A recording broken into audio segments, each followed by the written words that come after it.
As taxas de criminalidade no Brasil são uma das mais altas do mundo. Para crimes violentos, nós temos entre a faixa de 25 para 100 mil habitantes. E um outro fato que estarreceu o Brasil foi a questão do estupro coletivo da menor de 16 anos. E agora, recentemente, do roubo que os 3 menores fizeram no estado de São Paulo. Os menores mesmo, 11, 10 e 8 anos. Hoje nós vamos conversar sobre segurança pública.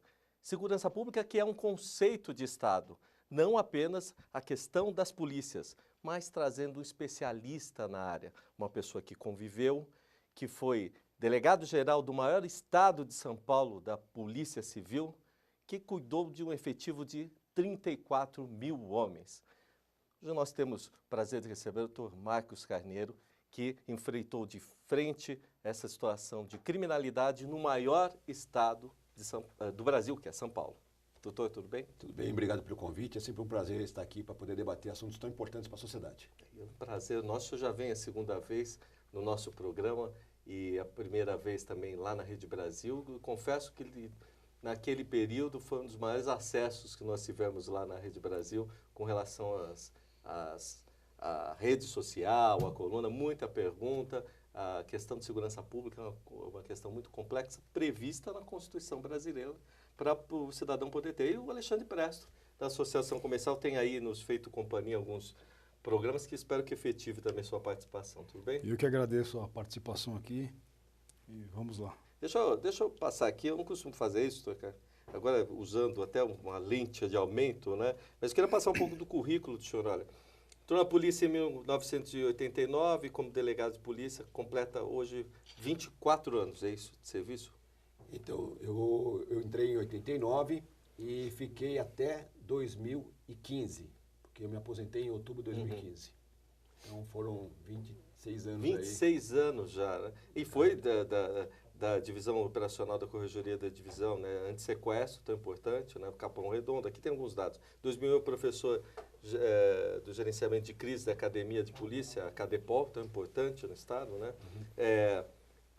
Como é que o cidadão, doutor Carneiro, ele não tem noção, ele não tem um conhecimento específico do que é a segurança pública, né? Esse tema é tão discutido quando a gente fala em campanhas eleitorais, no noticiário geral, mas eu queria, antes de começar qualquer coisa, que o cidadão entendesse de quem trabalha com segurança, o que a segurança pública representa para o cidadão de qualquer lugar, do estado, do país ou da cidade onde ele mora. A segurança pública está no mesmo patamar que a saúde e a educação. Eu digo que são os 3 pilares da sociedade em que qualquer cidadão tem que ter uma maior atenção, um maior foco, e todo mundo que está ligado aí a esses conceitos. Infelizmente, o Brasil tem um problema grave no setor educacional, o Brasil tem um problema grave no setor de saúde pública, mas o Brasil tem ainda uma situação caótica e pior na segurança pública. A nossa pior situação é na segurança pública. E eu estou falando isso não como um dado pessoal ou machismo. O Brasil, hoje, infelizmente, é o país que tem o maior número absoluto de homicídios no mundo. Isso aí é uma coisa que é a nossa pior marca. Não é questão econômica nem nada. O Brasil, eu acho que assim, primeiro entender o Brasil, né? A gente fala de Brasil, as pessoas esquecem que o Brasil é o 5º país do mundo em dimensão territorial. 5º país do mundo. Só vai perder para a Rússia, vai perder para a China, vai perder para o Canadá, para os Estados Unidos porque comprou o Alasca da Rússia. E o Brasil é esse continente. Além de ser o 5º maior país do mundo, tem a 5ª maior população do mundo. Ou seja, somente 4 países nos bate em termos populacional. Isso aí são dados que parece que o brasileiro esquece. Aí eles querem botar o Brasil como país do futebol e do samba. Nós somos muito mais que isso. É a 8ª economia do mundo. Exatamente. A 8ª economia do mundo. Nós exportamos avião a jato, que eu já tive a felicidade de voar dentro dos Estados Unidos, num avião da Embraer, de última tecnologia. Isso dá orgulho de ser brasileiro. Em contrapartida, 60 mil mortes por ano por homicídio.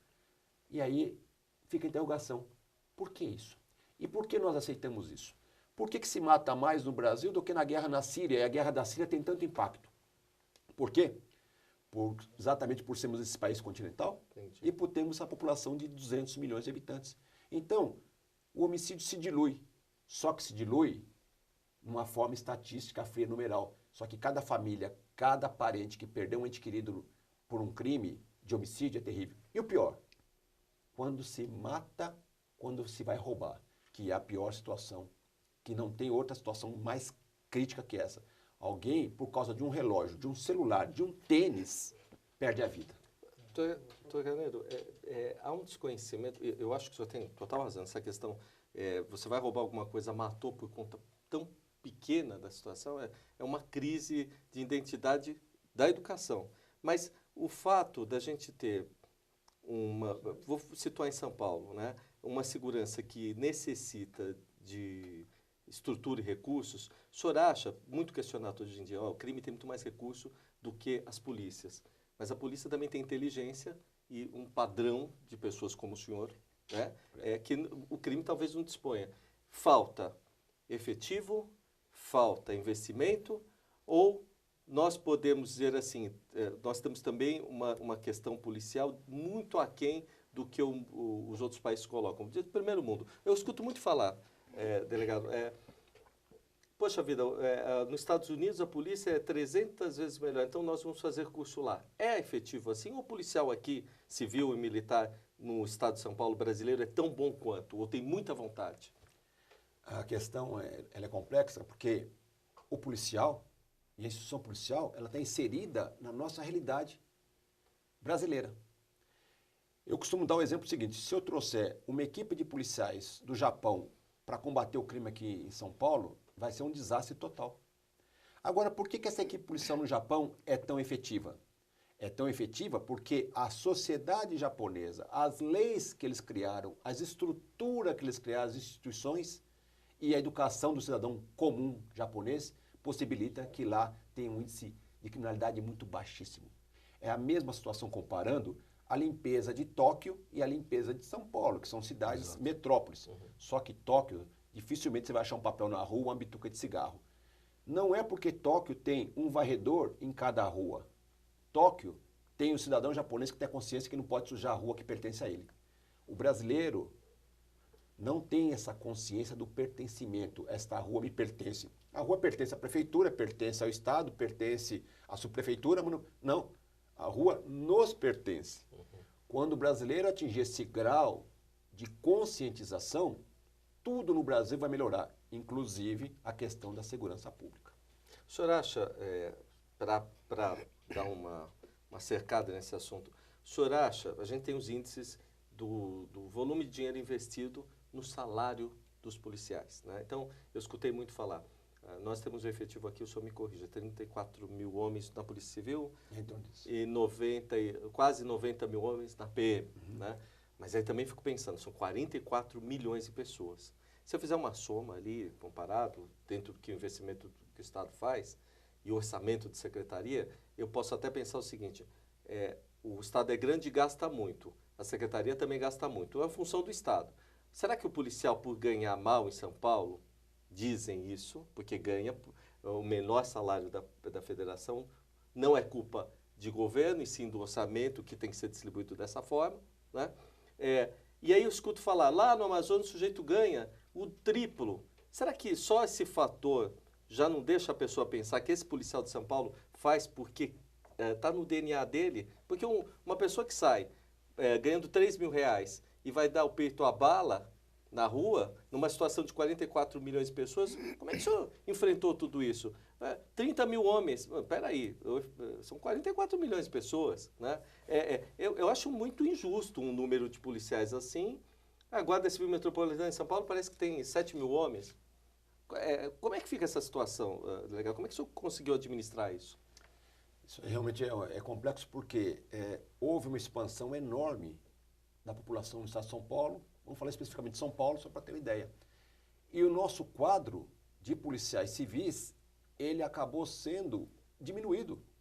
O que é um erro isso aí. Isso é um erro técnico, porque o custo hoje, sempre assim, para a sociedade brasileira, o Estado gasta muito e gasta mal.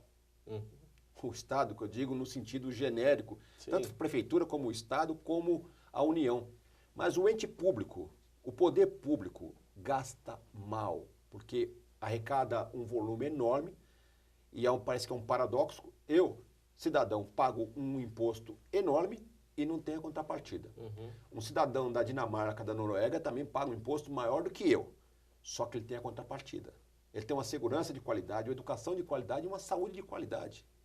Lá ele não precisa ter plano de saúde, ele não precisa ter escola privada e ele não precisa ter uma segurança privada. O Estado arca com isso porque é obrigação do Estado, a parte do mundo que cobra. Só que a questão no Brasil, em São Paulo em particular, tem distorções que elas têm que ser entendidas num contexto mais amplo.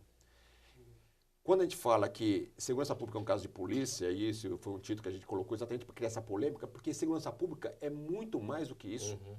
Quando se fala em segurança pública, se avalia até se a rua onde acontece o crime tem iluminação pública, se a rua tem esgoto. O que se leva muito em consideração é que esses fatores, eles parecem que eles não se comunicam com a questão da segurança pública. Por quê, delegado? Por uma cultura dos nossos políticos que também não são seres de outro planeta, são brasileiros como os nossos. Mas posso perguntar, vou fazer essa interferência, quero perguntar para o senhor o seguinte, na hora que fecha um orçamento público, será que não vê isso? Ou é porque, talvez, a gente tem questionado, isso não é segredo, não estou nem chamando o senhor para uma discussão tão ruim, o país todo está questionando a qualidade de quem está lá hoje. Falta desconhecimento e um aperfeiçoamento de trazer gente de qualidade, por exemplo, quem toma conta de segurança pública, nessa questão do enfrentamento do judiciário, que é o caso da Polícia Civil, é o delegado de polícia. Falta isso na questão política também? Também, falta essa consciência, falta a consciência de valorizar instituições e valorizar os homens e mulheres que pertencem à instituição.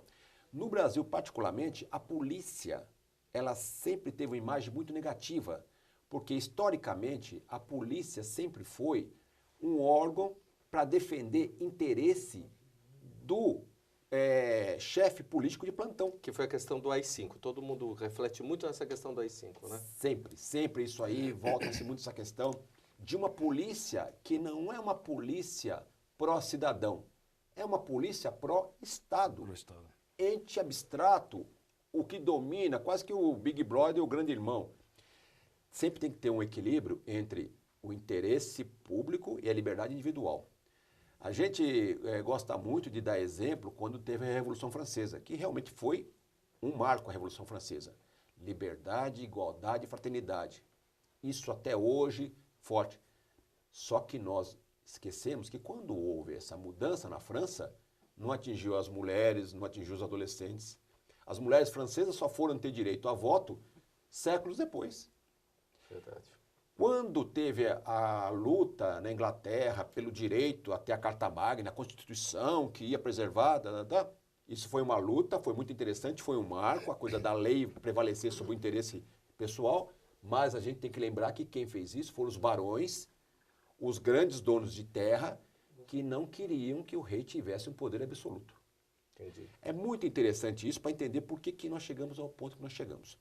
Por que hoje a gente vê a questão de direitos humanos, que o doutor tinha falado, comentado, distorcido como é distorcido no Brasil. Porque dá a impressão que direitos humanos só protege quem é bandido. Mas isso é o que se fala todo dia. Os direitos humanos só vai proteger aquele cara que está lá na cadeia. Também matou e agora direitos humanos para ele. É o que a gente mais escuta. É a nítida impressão do cidadão. O que é um erro, porque o direitos humanos é o direito para todos. Aí as pessoas fazem, mas inclusive para quem roubou e matou? Sim. Porque o poder público tem que mostrar para ele o que ele fez de errado e que, embora ele tenha cometido esse erro, o Estado não vai cometer outro erro torturando ou tornando a vida dele um inferno fazendo serviços. A gente lembra que até recentemente, isso foi um ganho substancial para a sociedade e para as instituições, as delegacias de polícia de São Paulo eram um depósito de presos, eram verdadeiros calabouços, masmorra, onde o preso entrava e saía pior. O preso entrava e saía pior. Por que o preço saía pior? Porque o poder público não tinha a menor preocupação de ter a mínima condição humana para aquele cidadão. Porque, embora criminoso, ele é um cidadão. O que é o cidadão? É quem pertence à comunidade. Ele é um cidadão. O que acontecia? ele saía da cadeia, cometia um crime pior. Por causa da revolta dele, ele descontava em quem? Em nós, cidadãos que somos inocentes, que pagamos nossos impostos.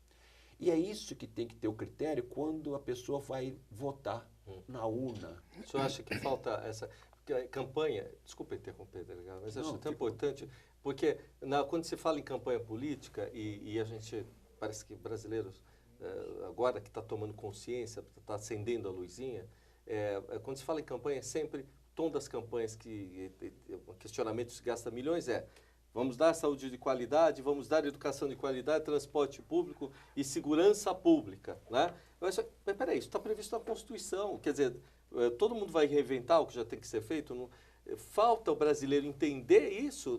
Tem Google, tem internet, tem amigo, é só ir para o bairro e ver que você abre a porta e ver que o posto de saúde não está dando remédio hoje, né? O que o senhor acha que está faltando no brasileiro para ele começar a tomar esse choque de cultura para que isso funcione? Não é crítica a vocês que estão nos assistindo, não é isso. É que está na hora, acabou o tempo de ficar esperando. Exatamente, tem que questionar verdades que são colocadas que elas não se sustentam. Do tipo, bandido bom é bandido morto. Bandido bom e bandido morto, isso tem por detrás uma justificativa de uma violência que prejudica, sabe? Quem é o prejudicado nessa violência? O policial que está na ponta e muitas vezes é obrigado a reagir e matar um criminoso. E quando ele reage numa situação extrema e amparado pela lei e mata o criminoso, mesmo assim ele começa a ser visto pela sociedade como um elemento violento, um elemento que não respeitou a lei. Ora, se esse policial que tem a presunção da verdade, que tem a presunção que está agindo dentro da lei, numa situação extrema, ele atira e mata um criminoso, um suspeito, se ele tiver tudo comprovado certinho, não há por que incriminá-lo. Mas aqui no Brasil fica uma sombra querendo dizer que vai incriminar, só pelo fato de ser policial. Isso é um erro. Posso fazer uma pergunta para o senhor? Eu sei que parece que estou tomando muito tempo. Não, você tem imagina. mas assim, eu sou jornalista de formação, depois fui fazer também direito e tal, mas eu tenho uma dúvida nisso.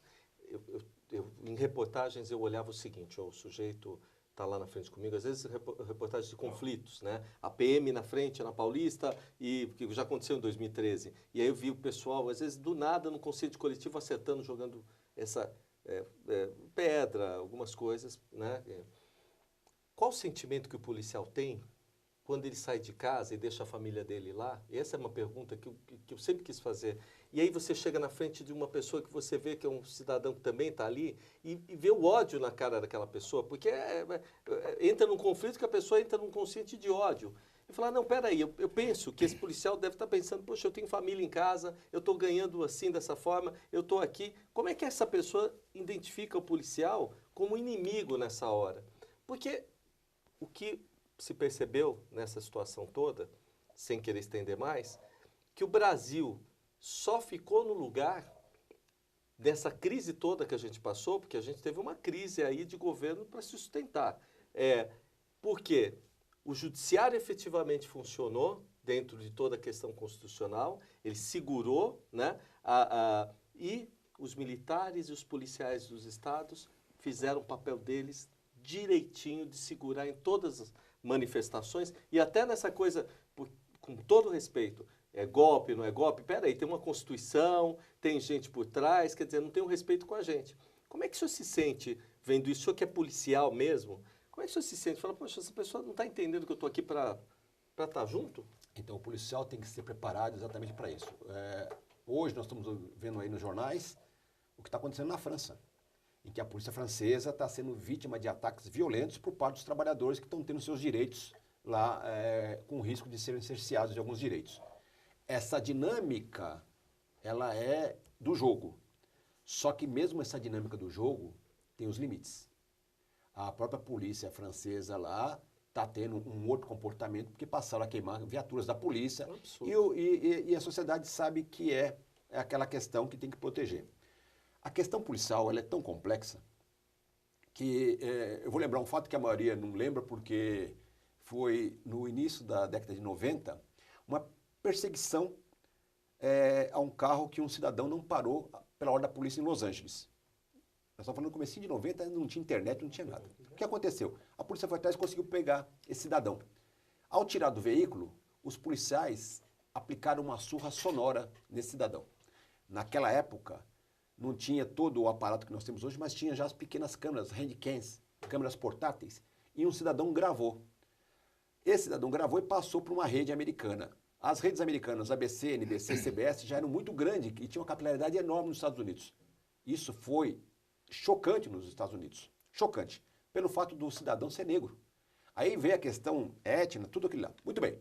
Mas isso, quando aconteceu, teve um impacto e o poder público veio e falou assim, olha, nós vamos investigar esses policiais. Pois bem, passaram-se quase um ano, houve o julgamento.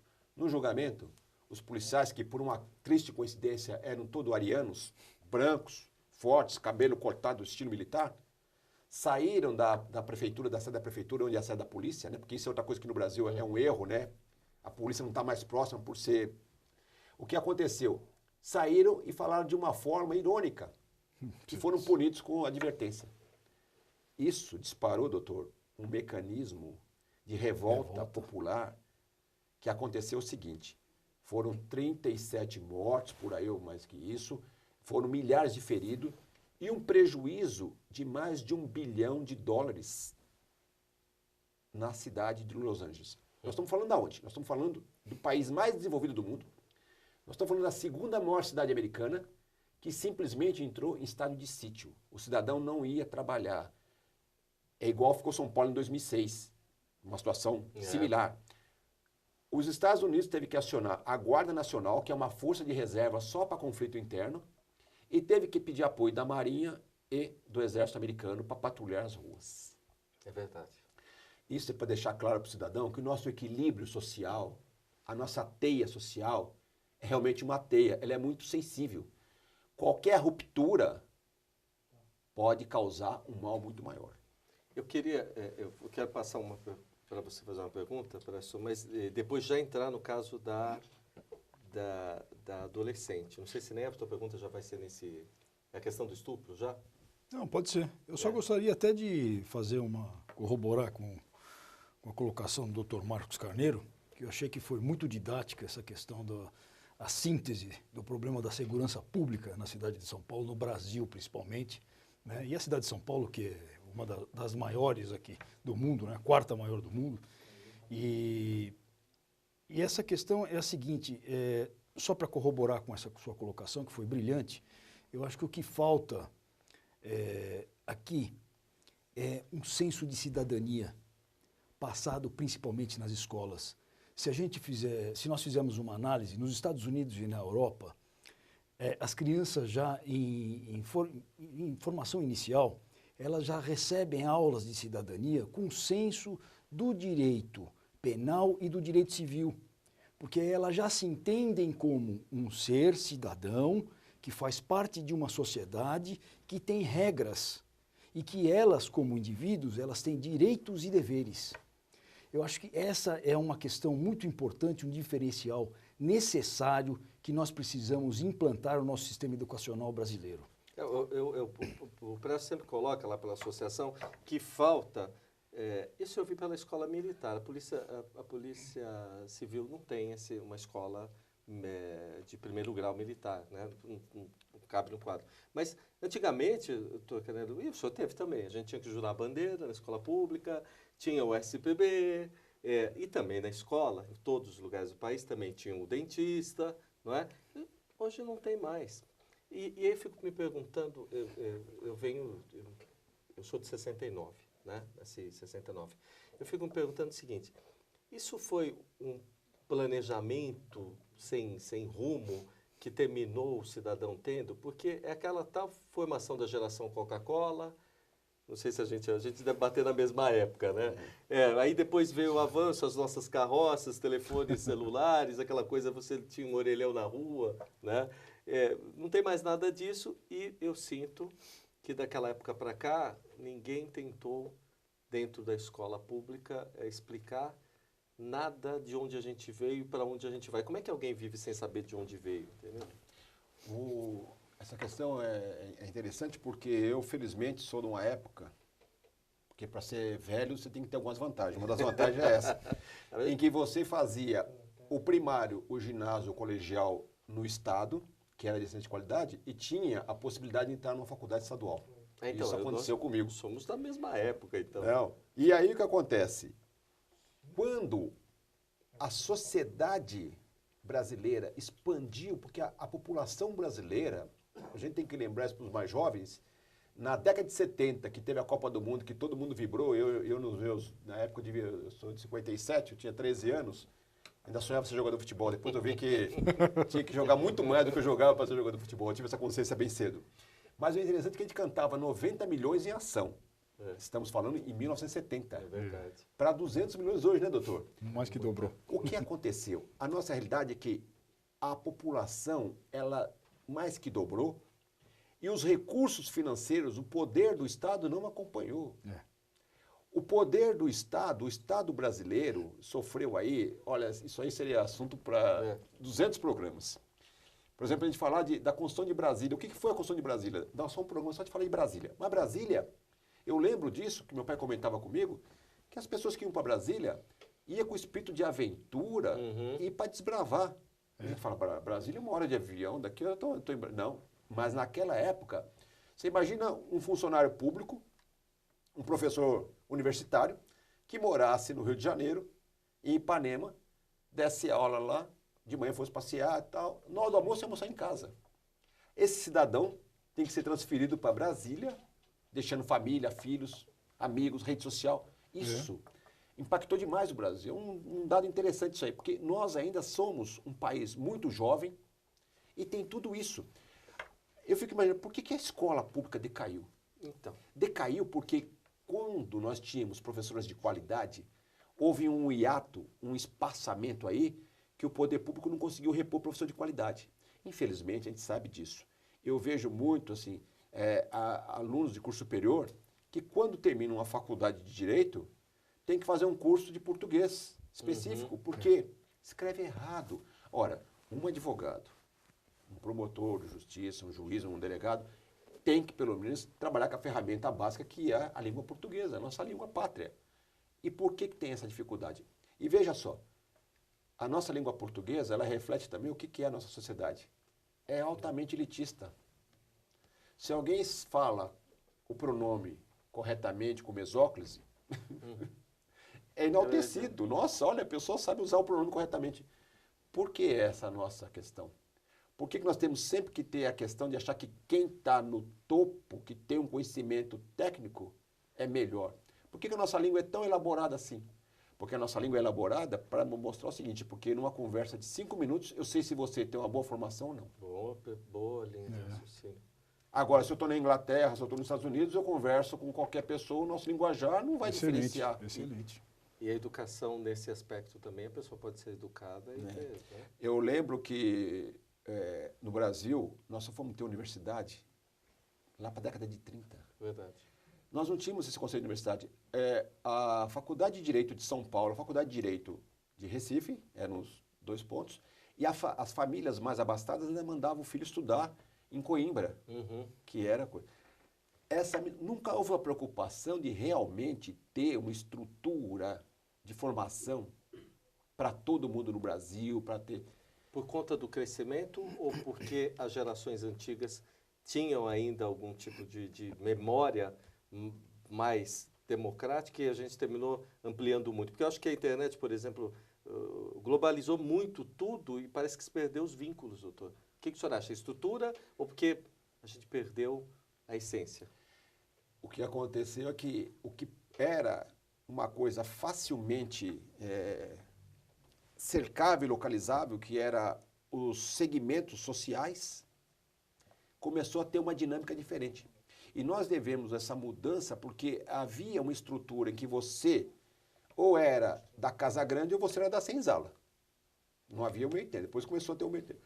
O grande enriquecimento do Brasil na questão social veio com a imigração.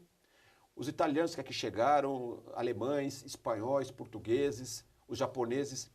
E é interessante porque muitas vezes a pessoa pergunta assim, por que o italiano que chegou aqui, que também era pobre, conseguiu, em uma geração, ficar rico e comprar a fazenda do que era patrão dele? E eu costumo falar o seguinte, porque isso eu tive um professor que falou assim, olha, o italiano que chegou aqui, mesmo sendo pobre, ele tinha uma cultura de 3.000 anos por detrás, desde a época do Império Romano. E um colega policial, ele falava para mim que o avô dele, quando veio para o Brasil, a única coisa que trouxe foram as ferramentas de marcenaria. Só que com essa capacidade de marcenaria que ele tinha, foi professor do Liceu de Artes e Ofícios, depois montou uma marcenaria enorme. Teve. E o Brasil tem esse potencial, para quem tem o mínimo. Só que nós esquecemos que uma parcela da sociedade brasileira significativa não tem esse mínimo. Porque o espanhol que vinha pobre, ele vinha alfabetizado. O italiano que vinha pobre já era alfabetizado. Exatamente. Nós tivemos situação que é tão marcante na sociedade brasileira, essa divisão por causa da educação, do fator educação, que quando eu assumi como delegado de polícia, eu observava que nos depoimentos, o meu escrivão colocava sabendo ler e escrever.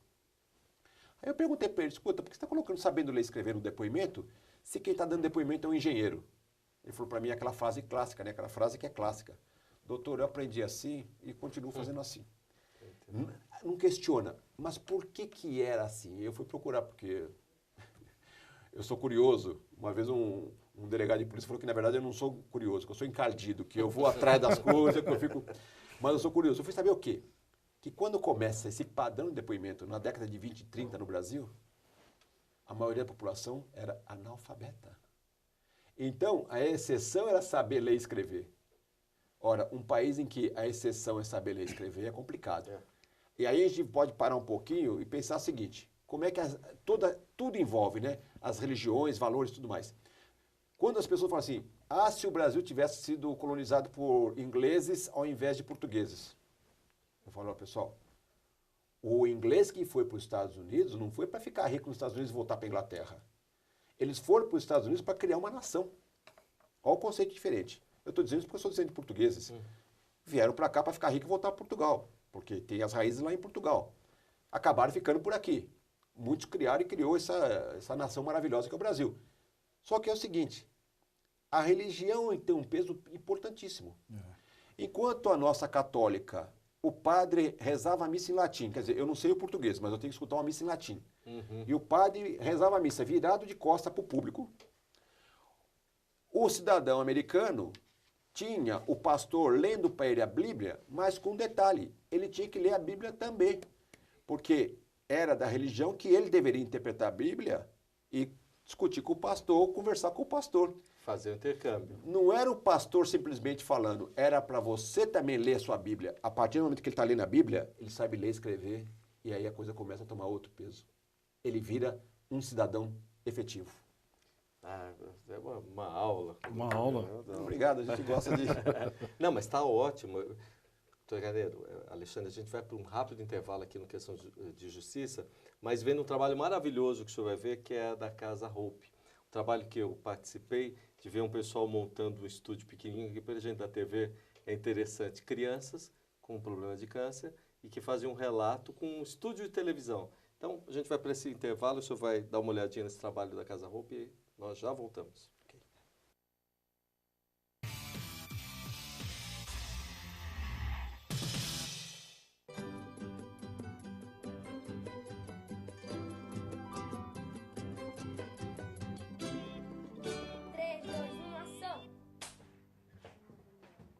Olá, sou Gabriel Eduardo. E eu sou a Jaqueline e essa é a Casa Hope TV. Vamos contar um pouco sobre a Casa Hope para vocês. Para começar, trouxemos a Cláudia, fundadora da Casa Hope.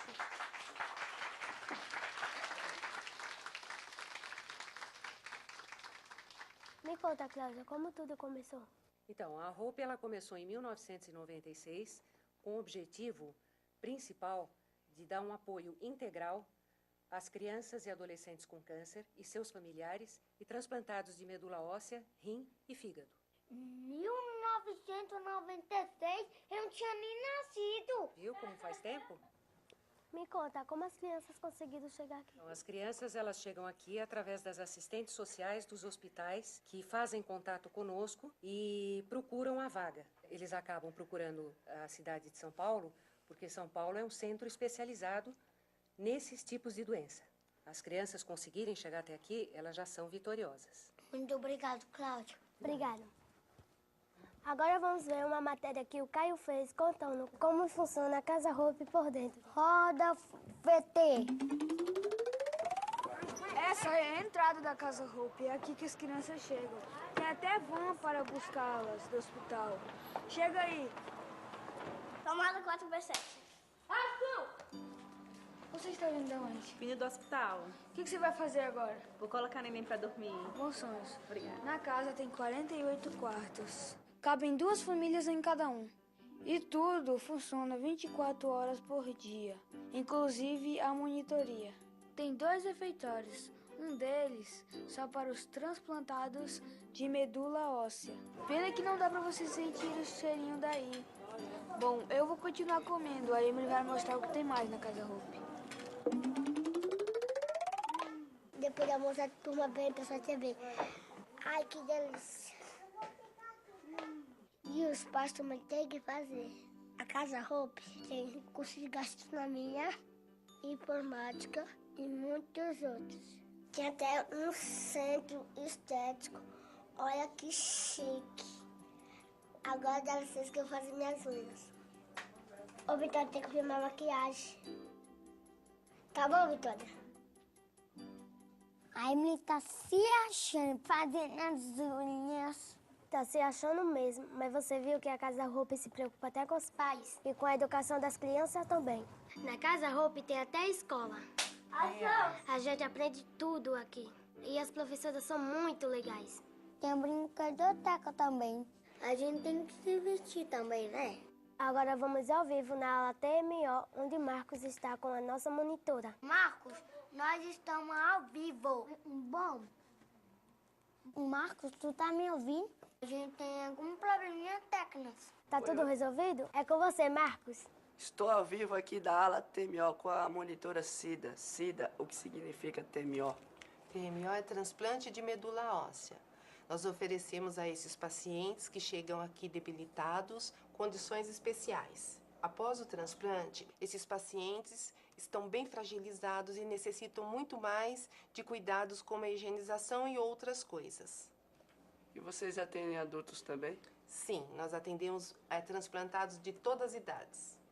Muito obrigado, Cida. Marcos Vinícius, da ala TMO para os estúdios. Esporte. Nesse fim de semana tivemos mais um clássico na quadra da Casa Hope. O jogo estava muito disputado. Terminou o primeiro tempo em 2-1 para o time azul. Mas no segundo tempo, o time laranja virou o jogo, terminando a partida em 3-2. E agora estamos aqui com o Elielso. O que você achou do jogo, Elielso? Bom, a gente começou perdendo, mas no segundo tempo eu marquei 2 gols. E estamos indo pra frente. Tomara que a gente ganhe em outros jogos. E viva o time laranja! Samela Pereira, direto para a Casa Hope TV. Podemos? Obrigada, Samela. Foi jogaço mesmo. Agora vamos falar com a Isilda, que cuida dos hóspedes da Casa Hope. Roda o vetor. Quando os pais recebem um diagnóstico de uma doença grave, como um câncer ou a necessidade de fazer um transplante, realmente eles perdem o chão. E aí entramos nós, a Casa Hope, tentando auxiliá-los a tornar este momento tão difícil na vida deles menos difícil. Nós temos um trabalho das nossas assistentes sociais, das nossas psicólogas e das nossas terapeutas ocupacionais, para que eles lidem melhor com este momento tão traumático na vida deles. Não é cuidar da doença, e sim cuidar das pessoas que estão passando por um momento de doença. Gabriel veio para Casa Hope, ele era tampinha, tinha um ano e 7 meses, 1 ano e 8 meses, a primeira vez que viemos para Hope. Mãe, é oncopediatria, o que é isso? Ela falou, minha filha, é o lugar onde ficam as crianças com câncer. Perdi o chão. Parece que nada mais tinha sentido. O hospital em si, ele cuida do paciente. E a Casa Hope, ela cuida do paciente e do acompanhante. Nem passava pela minha cabeça de ser acolhida, na verdade. Tive a experiência de ouvir não tem mais jeito. E hoje eu posso dizer para vocês que tem jeito sim. A gente tem que estar preparada para tudo que vir, porque a gente sabe tanto que é difícil. A luta não é fácil. A gente não sabe o dia, nem a hora que isso vai acabar. Viveu o dia de hoje. Porque o dia de amanhã só a Deus pertence. Eu tenho isso. Eles foram um dos principais aliados para o Gabriel estar aqui hoje. Porque sem a Casa Hope eu não teria condição nenhuma de dar o tratamento para o Gabriel. São muitas pessoas que precisam, né? Tem muita gente, muita gente. Eu, graças a Deus, consegui o tratamento. Quantos não conseguiram?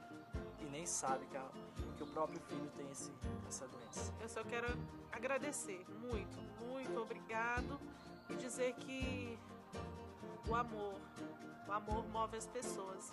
Eu acredito que a Casa Hope veio de um gesto de amor.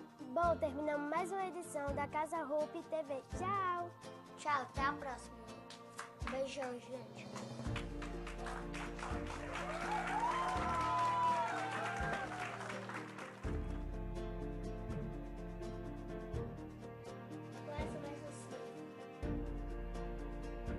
Câmera e ação!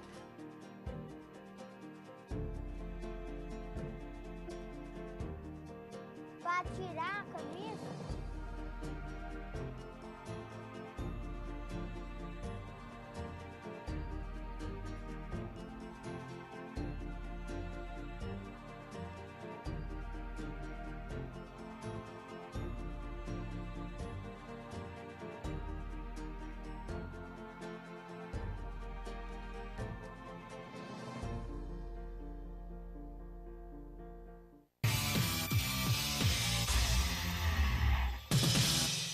Você está aqui no Questão de Justiça, que pode ser visto em suas representações também ali pela internet. Você faz consultas, ajuda a fazer cidadania. Então vai lá, www.questãodejustiça.com.br e participe também da programação da nossa TV Aberta de São Paulo, que é a primeira TV que faz cidadania mesmo, com a AB, com Martim Sampaio, com o Momento Cidadania. Todos aqui propõem para trabalhar por você, cidadão. Essa equipe maravilhosa que eu tenho aqui sempre, que está com a gente há mais de 12 anos, né? Motivo de sucesso, viu, doutor? Deixa eu colocar aqui, dá para ver aqui o livro do doutor Carneiro, está aqui, né? Segurança Pública é um caso de polícia, é isso mesmo? Estou lendo ao contrário, estou lendo certo? É isso. O título é para ter essa ideia desse paradoxo, porque na verdade é muito mais que só um caso de polícia, né? Tá também certo. Segurança Pública são todos os cidadãos, todas as instituições envolvidas. É o que o senhor falou, segurança pública, rua mal conservada. Exatamente, a falta de esgoto, a falta de uma escola de qualidade. Mas o que as pessoas têm que entender é que enquanto não se consegue ter um padrão mínimo de civilidade em todos os níveis na sociedade brasileira, isso não pode ser uma carta branca para que o bandido cometa crimes. O senhor acha que é aquela tão falada oportunidade que faz o ladrão aqui muito mais atuante no Brasil? Ou é porque é só um jargão mesmo que se usa? Não, porque aqui parece que no Brasil passa-se uma mensagem que o crime compensa. Porque o brasileiro vê o crime sendo cometido desde a classe alta até a classe baixa. Para a pessoa que sai de uma comunidade muito carente e entra nas drogas e parte para o crime para querer ter um patrimônio, porque isso é uma coisa interessante que aqui no nosso país valoriza-se quem tem. Você é alguém se você tiver. Então, não é você é o que você tem. Quando a pessoa, essa cultura patrimonialista que nós temos, que é uma herança dos nossos antepassados, e não é para criticar os nossos antepassados, é porque é uma coisa que veio e ficou. Hoje, por exemplo, analisar a ação dos bandeirantes, escravizando índios, derrubando mata, é algo criminoso? Sim, se for... Em todos os aspectos, né? Derrubou mata. Derrubou mata, quer dizer, hoje um bandeirante vai para a cadeia. Só que crimes. o bandeirante era o espírito desbravador, porque quando eu vou para Santos, eu fico imaginando como é que eles tinham disposição para subir essa serra, mata fechada, e a única coisa tecnológica que eles tinham era uma mula. Verdade. Então, nós temos que entender que hoje criticar um bandeirante é muito cômodo. É a mesma coisa que eu digo para os ecologistas que criticam os donos de propriedade rural. O cara está criticando o dono de propriedade rural, mas ele está com um suco na mesa, um queijinho, o café, o pão, tudo que alguém trabalhou. Hoje, eu digo com certeza, o proprietário rural tem mais consciência ecológica que muito defensor da ecologia, porque o proprietário rural hoje está vendo que ele não pode acabar com a mata, que ele não pode acabar com a água. E isso nós tínhamos porque era uma questão cultural de achar que um Brasil gigantesco desse, você podia derrubar mato à vontade que nunca ia acabar o mato. Só que o mato um dia acaba. Só que se pensar assim, mas derrubamos a Mata Atlântica, ótimo, vamos recompor a Mata Atlântica e vamos mudar para outro lugar. Eu estou pensando em voltar para Portugal, que eu gostaria de voltar para Portugal. E onde eu moro pode fazer lá a Mata Atlântica. É isso que resolveria? A Europa acabou com as florestas na Europa. São raras as florestas na Europa hoje. Então, tem que ter um cuidado, porque eu acho que esse revisionismo, ele vem enviesado para questionar valores que nós não podemos questionar. Valores culturais nossos, né, que são a honra, a dignidade, são valores que nós temos. E hoje nós temos que deixar claro assim, a criminalidade que ela está no Brasil, ela é uma criminalidade violenta, é uma criminalidade alta, e em parte é culpa do sistema que comporta polícia, sistema judiciário e sistema penitenciário. Essas três instituições, elas têm que ter canais comunicantes e têm que ter a prestação de serviço. Eu queria só fazer uma pergunta, porque eu já quero... A gente está chegando perto do final. E eu quero entrar naqueles dois temas rápidos. Mas uma resposta mais sintética, doutor, o senhor acha que o sistema ressocializa? Eu sei que é grande essa pergunta, mas hoje em dia as cadeias conseguem botar o cidadão coerente e conciso de volta na sociedade? A questão de cadeia no Brasil é uma hipocrisia, porque fica essa questão de que a pessoa que está lá dentro é o reeducando. Isso é uma hipocrisia. Cadeia, o primeiro princípio dela é punição. E esse primeiro princípio de punição é o que faz dela o melhor mecanismo efetivo para controle social que existe. Desde que Beccaria, na Itália lá, fez o livro dele famoso do delito e das penas, que ele deixava claro o seguinte, que não adianta você ter tortura, não adianta você ter morte. Você tem que ter uma cadeia que o cara sinta que ele errou e tem que pagar. O primeiro princípio da cadeia é que ela é uma punição. O segundo, pode até reeducar quem tiver disposto a reeducar. Às vezes é um psicopata que não adianta você reeducar. Agora, o que é interessante? Quando as pessoas falam, cadeia não resolve, nós temos que ter penas alternativas. Eu viro para o cidadão e pergunto assim, tá, qual é a pena alternativa para alguém que sequestra e mata uma criança de 8 anos e pede um resgate para o pai? Vou entrar no assunto agora, já deixa para entrar no assunto. Olha, a Lei 2015-2009, no artigo 213, qualifica a questão do estupro, né? Então, no Brasil, essa lei teve algumas alterações e, em 2009, ela foi um pouco mais aprimorada. Só que a sociedade, em grande maioria, tem um certo tabu nessa conversa, né? Até o senhor estava citando que se fosse colocado em alguns lugares, pesquisas em alguns lugares, até em alguns lugares, se ela não existisse a penalidade que tem no Brasil, e em outros lugares também, seria até admissível para alguns homens, um absurdo, né? Aí também nós temos aqui a Lei Maria da Penha, que é uma agressão contra a mulher, estipulada também, as coisas vão se vinculando. A Constituição é assim, ela é um retalho e vai se vinculando conforme o andamento histórico, né? Então, vamos citar o caso, assim, com um descalabro total, porque é uma menor de 16 anos, né? E depois são 30 homens, né? Numa condição de um lugar onde tem a marginalidade alta, né? E o estupro que ultrapassou. O Brasil olha, realmente o Brasil está ganhando tudo agora, porque primeiro foi com a política lavada, equivocada, né, da desgovernança que a gente teve nesse período todo. E agora estupro um pouquinho antes de um patamar de Olimpíadas, refletindo no mundo inteiro.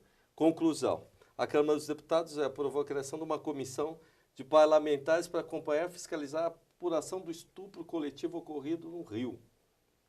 Aí fico me perguntando, e aí que eu quero que o senhor entre, o senhor que está acostumado a tratar. Educação, porque a gente viu a reportagem da menina nas redes, né? A mãe falando que a moça usava drogas, né? Bom, educação familiar aí num geral. A questão da pena. A pena fala o seguinte, reclusão de 6 a 10 anos, né? Se vê que os donos do morro estão aí promovendo, não sei se é certo ou não, mas peraí, que estupro não, né? E a cadeia também fala, estupro é penalizado. E a terceira situação, será que todo esse aparato de mídia, nessa comoção, que isso deve acontecer umas 15, 30, 50 vezes por dia, não é só essa moça. Isso acontece todo dia, né? Será que isso vai ajudar ou vai atrapalhar agora para que se identifique realmente e se dê assim, um caminho para esse que deve ser um entre milhões de casos? Realmente essa questão de crime sexual, ela é muito problemática e ela mexe com o emocional coletivo, né? As pessoas todas ficam abaladas e tudo mais. Só que a polícia tem que ter um critério rigorosíssimo na apuração. Não se pode deixar pela emoção, não se pode querer precipitar as coisas. Aqui no Brasil sempre houve um erro muito grande de querer acelerar o processo investigativo. A investigação ela tem que ser célere, a investigação tem que ser dinâmica, mas ela não pode ser precipitada. A gente lembra sempre da escola base, que tinha o componente também que as crianças alegaram que tinham sido molestadas.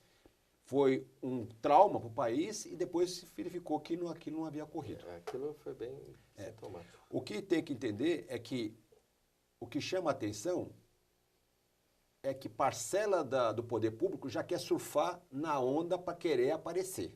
Então, é exatamente nesse pedacinho que eu estou entrando.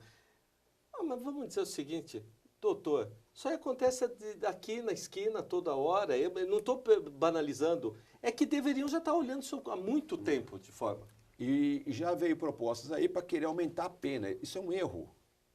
O problema no Brasil não são penas longas que são...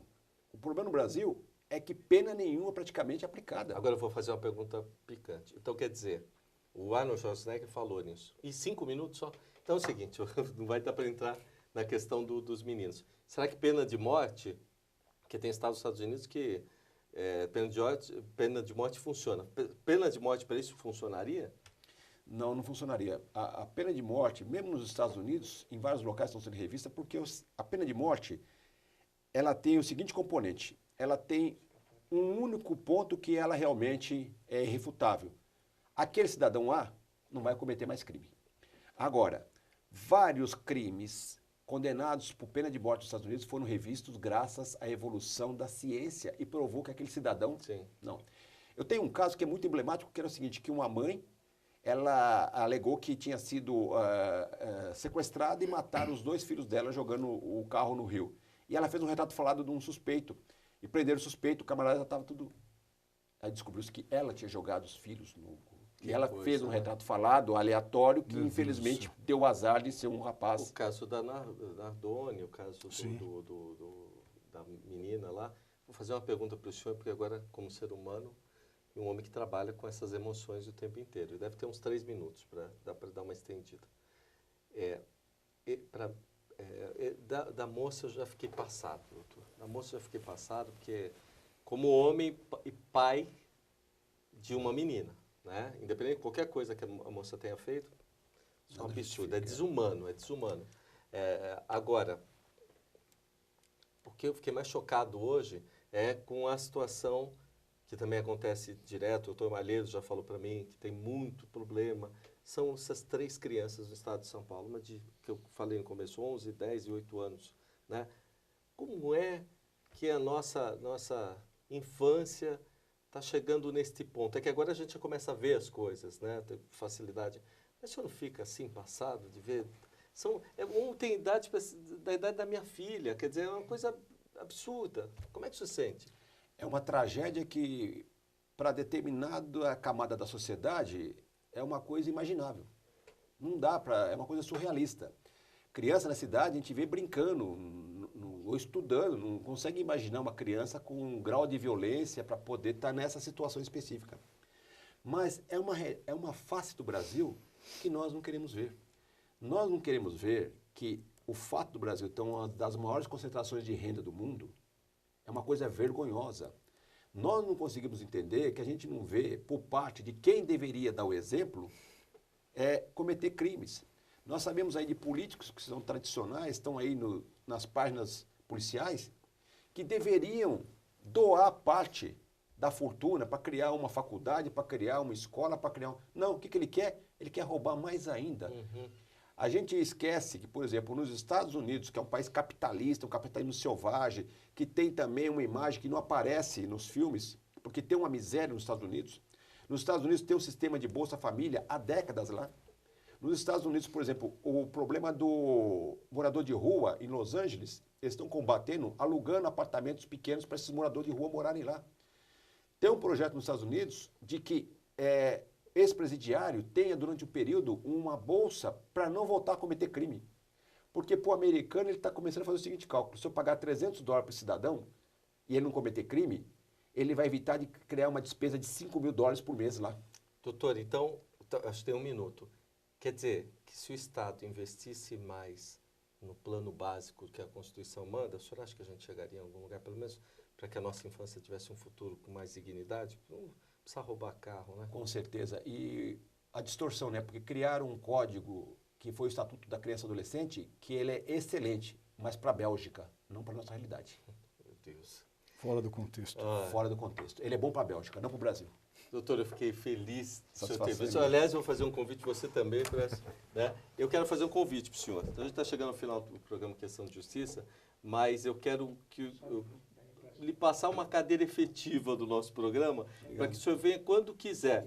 E já aqui, deste lado nosso, discutindo e botando os assuntos à baila, porque eu acompanhei seu trabalho, vi o seu trabalho frente à Delegacia Geral, fui vítima, a gente vai falar disso para frente, da questão do sequestro, que também o seu desempenho aqui no estado de São Paulo, mas que é de suma importância, né? Mesmo um veículo menor que nem a gente, mas com muita força e carinho, de ter pessoas comprometidas e sérias e grandes que nem o senhor está participando do programa. Esse convite que eu quero lhe fazer, a porta aberta, para que o senhor tome a dianteira e toque os assuntos aqui no programa. Muito obrigado pelo convite. Bom, obrigado, Alexandre, de novo pela sua participação.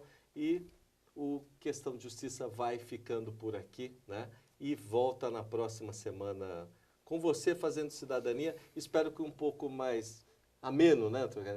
Ameno, vamos passar um final de semana bom, vamos ver as reportagens das revistas da Veja, que vai sair toda essa história, mas que comece um final de semana muito bom e a semana que vem seja ótima para vocês, o começo da semana e, por fim, até o final de semana a gente tem um encaminhamento da nossa política toda no Brasil.